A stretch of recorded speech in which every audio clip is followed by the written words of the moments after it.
பயன்படுத்தின ஒவ்வொரு நபர்களையும் நீங்கள் வேதத்துல போய் ஆராய்ந்து பார்த்தீர்கள் என்றால், அப்போஸ்தலர் காலத்துல 1வது நூற்றாண்டுல முத எடுத்து பார்த்தீங்கன்னா, கர்த்தர் பெரியவர்களை, பணக்காரர்களை, ரொம்ப திறமைசாலிகளை, ரொம்ப படித்தவர்கள் எல்லாம் பயன்படுத்தல. யார பயன்படுத்தினார்னா, சாதாரண மக்கள், சாதாரண மக்கள், பலவீனம் உள்ளவர்கள், என்னாலெல்லாம் ஏதாவது செய்ய முடியுமான்னு நினைக்கிற ஆளுகளுக்குள்ளதான் கர்த்தர் எதை வைக்கிறார்னா பொக்கிஷத்தை. நான் உங்களுக்கு ஒரு காரியத்தை சொல்றேன், கர்த்தர் நம்மை பயன்படுத்துகிறது நம்மை பார்த்தல்ல, நமக்கு உள்ள வச்சிருக்கிற பொக்கிஷத்தை பொறுத்து.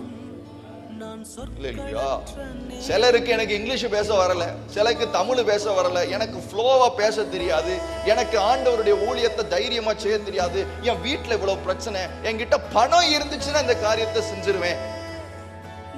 ஒரு காரியத்தை நல்லா கவனிங்க, கர்த்தர் பக்கம் இழுக்கிற அந்த சக்தி எதுல இருக்குன்னா பாண்டத்துல இல்ல,